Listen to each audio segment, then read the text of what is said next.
शुभम करोति कल्याणम आरोग्यम धन संपदाम शत्रु बुद्धि विनाशाय दीपो ज्योतिर्नमोस्तुते। दिवाली की हार्दिक शुभकामनाएं। दिवाली के बारे में सभी जानते हैं और दिवाली एक ऐसा त्यौहार है जो भारत में जम्मू कश्मीर से लेके कन्याकुमारी तक और पूरब से पश्चिम तक हर जगह मनाया जाता है।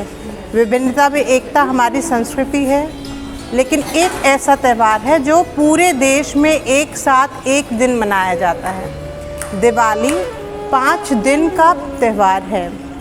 इसको हम प्रकाश दीपोत्सव भी बोलते हैं। दिवाली में जो 5 दिन हैं उनके बारे में मैं थोड़ा सा बताऊंगी। पहला दिन, आज का दिन धनतेरस होता है। धनतेरस की इम्पोर्टेंस ये है कि धनतेरस के दिन हम आरोग्य की कामना करते हैं।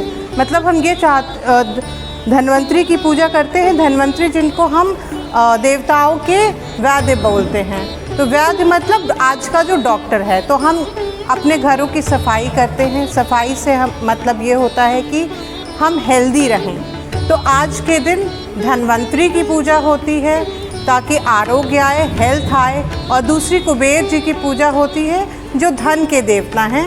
तो आज उसके बाद दूसरा दिन होता है नरक चतुर्दशी या रूप चतुर्दशी। इस दिन क्या होता है? नरक का मतलब होता है गंदगी। इट्स नॉट कि स्वर्ग और नरक। नरक का मतलब गंदगी। तो नरक चतुर्दशी के दिन घरों की सफाई होती है। और उसके पीछे एक स्टोरी ये है कि इस दिन भगवान श्री कृष्ण ने 16,000 गोपियों को नरकासुर नामक राक्षस से मुक्ति दिलाई थी। उसने 16,000 गोपियाँ और जिनको लड़की बोल सकते हैं, लड़कियों को, रानियों को अपने कैद में रखा था, बंद करके रखा था। तो उनको मार के भगवान श्री कृष्ण ने उनको मुक्ति दिलाई थी। तो मुक्ति का मतलब, स्वतंत्रता का मतलब है सफाई। गंदगी को, राक्षस को मारना, सफाई करना। तो उसको हटाकर, तो एक मान्यता ये भी है कि आज के दिन स्त्रियां श्रृंगार भी करती हैं क्योंकि उन्हें मुक्ति मिली थी। फिर तीसरा दिन होता है दीपावली। दीपावली का मतलब तो सभी को पता है कि इतने दियों की पंक्तियां लगाना। तो इसके पीछे 2 कहानियां हैं। एक तो ये है कि लक्ष्मी जी समुद्र मंथन में आज के दिन अमृत कलश लेके आई थीं और लक्ष्मी धन, ऐश्वर्य, सुख, समृद्धि की देवी हैं। तो उनकी पूजा श्री गणेश जी के साथ आज के दिन की जाती है ताकि हमारे घर में भी सुख, समृद्धि, शांति आए। एक और कहानी जो बहुत प्रचलित है वो ये है कि रावण का वध करने के बाद भगवान श्री राम 14 वर्ष का वनवास बिता के सीता जी को मुक्त करा के आज के दिन वापस अयोध्या आए थे। और आज का दिन कार्तिक मास या अश्विनी मास की अमावस्या होता है। अमावस्या का दिन सबसे अंधेरा, सबसे अंधकारपूर्ण दिन माना जाता है। लेकिन अयोध्या में इतनी खुशी मनाई गई, इतने दिए जलाए गए कि पूरा अयोध्या रोशनी से, उजाले से भर गया।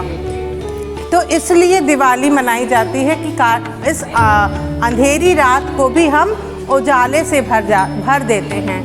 और ये उजाला हमें अपने अंदर भी लाना है। गंदगी को हटाने का मतलब ये नहीं है कि सिर्फ घर साफ करना है, हमें अपने अंदर को भी एनलाइटन करना है। हमारे अंदर जो बुराइयां हैं उनको भी दूर करना है, क्योंकि सभी में बैड हैबिट्स होती हैं। तो उनको दूर करके हमें अपने अंदर भी अच्छाइयाँ लाना है।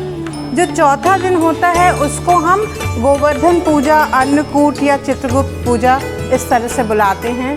तो गोवर्धन पूजा इसलिए की गई थी कि भगवान श्री कृष्ण ने इंद्र का अहंकार दूर करने के लिए, इंद्र ब्रज के वासियों पर नाराज होकर इतनी ज़्यादा बारिश कर रहे थे कि चारों तरफ पानी ही पानी हो गया था।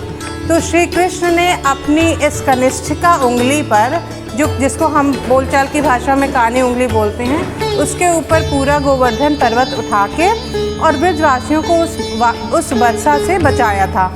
तो एक ये कहानी है। दूसरी कहानी ये है कि इस दिन अन्नपूर्णा की पूजा होती है, इसलिए अन्नकूट बोलते हैं। भगवान को 56 भोग जिसे कहा जाता है वो चढ़ाते हैं। तो आजकल भी परंपरा के अनुसार लोग अपने घर में जितने ज़्यादा व्यंजन हो सकते हैं वो बनाते हैं। फिर पांचवा दिन जो होता है, जो लास्ट डे होता है, उसको भाई दूज बोलते हैं या यम द्वितीया भी बोलते हैं। तो यम द्वितीया के दिन एक मान्यता ये है कि यमुना जी जो यमराज की बहन थी, यमराज उनसे मिलने नहीं जाया करते थे। तो यमराज जब बहुत दिनों के बाद यमुना से मिलने गए, वो दिन द्वितीया का दिन था। तो यमुना बहुत प्रसन्न हुई और उन्होंने यमराज को आशीर्वाद दिया और अपनी प्रसन्नता में उन्होंने अपने भाई का स्वागत किया, उनका टीका किया, उनकी आरती उतारी और उनको विभिन्न प्रकार के भोजन बना के दिए। तो यमराज भी बहुत प्रसन्न हुए और उन्होंने पूछा कि मैं तुम्हें क्या दूं? तो यमुना ने ये कहा कि मुझे ये वरदान दीजिए कि आज के दिन, यम द्वितीया के दिन, जो भी भाई अपनी बहन के घर जाएगा या जो बहन यमुना में स्नान करेगी, उसको यम का भय नहीं होगा। तो एक ये भी मान्यता है कि इसलिए भी यम द्वितीया या भाई दूज का त्यौहार के दिन हम लोग अपने भाइयों का टीका करते हैं, उनकी आरती उतारते हैं, उनको आशीर्वाद देते हैं, उनकी विजय की कामना करते हैं।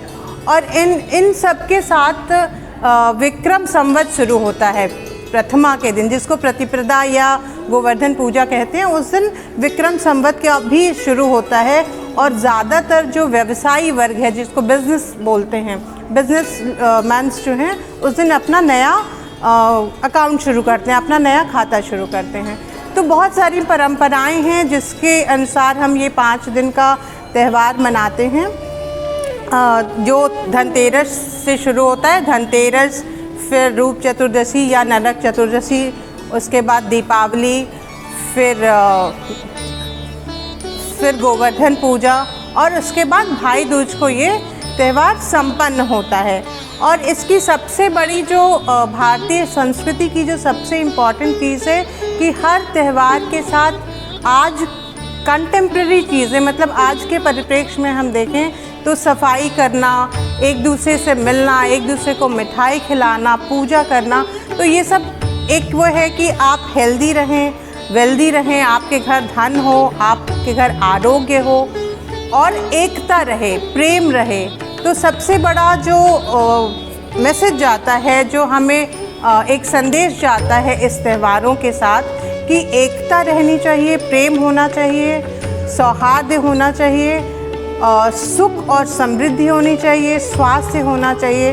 तो इन सारी स्टोरीज़ के साथ कंटेम्प्रेरी हम ये कह सकते हैं कि त्यौहार के साथ सुख, समृद्धि और स्वास्थ्य की कामना करते हुए आप सबको happy Diwali, enjoy Diwali. Thank you.